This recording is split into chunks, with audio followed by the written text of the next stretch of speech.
here. This week I'm going to share with you variations of the plank.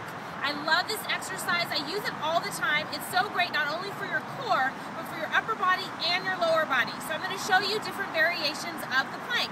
I'm going to start with a regular plank. A plank, you want to start in a push-up position. This is a regular plank. On all fours, on your hands and your toes. This is variation 1. Next, coming down, a forearm plank. Coming down to your forearms, just like so, really engaging your core, holding it just like this.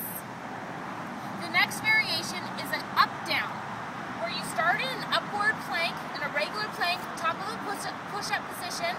You come down into a forearm plank and then back up to a regular plank. It looks like this.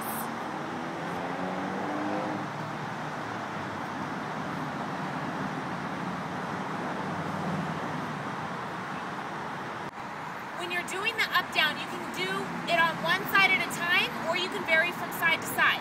So you can go down with the right, up with the right, down with the right, up with the right, or you can vary it. So you go down with the left, up with the left, down with the right, up with the right. So there's just various ways to do the up-down.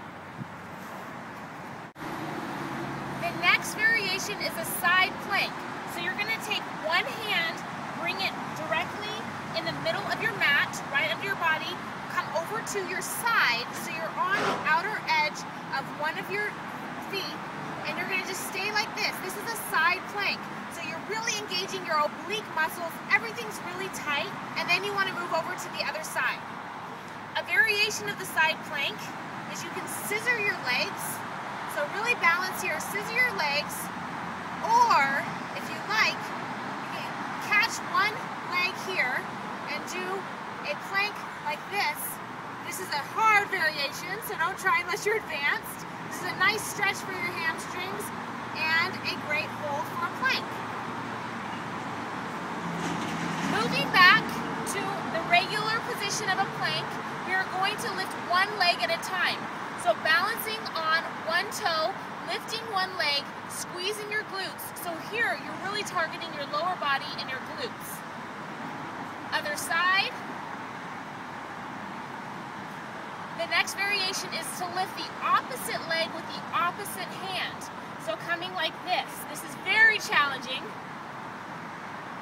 And then other side. Opposite leg, opposite hand. Those are definitely a little bit more challenging, but gives you another variation. Okay, our next variation is using a ball.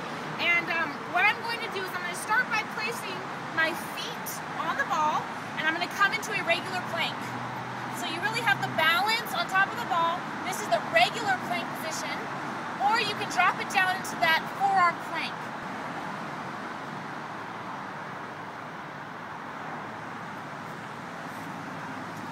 The next way to do the plank on the ball is by bringing your hands onto the ball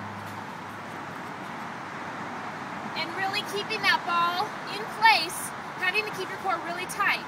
If you want to challenge yourself from here, you could do mini circles with the ball in opposite directions. So maybe one way going counterclockwise and then going clockwise with the ball.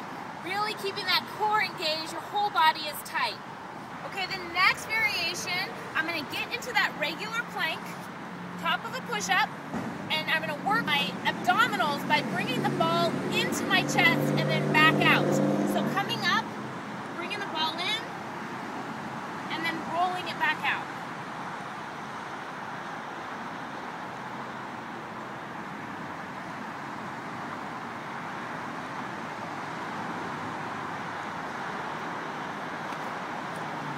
Our final variation is a reverse plank. Sitting on your mat with your heels together, I'm going to lift up, drop my head back. This is a reverse plank. Holding this for as many seconds as you can, keeping your whole body tight, your glutes squeezed, your abdominals squeezed. So as you can see, there's so many different variations of the plank. You need very limited equipment, if any at all. So give those a try, holding planks for anywhere between 30 seconds up to 2 minutes. See what you can get, and let me know what you think. See you next week.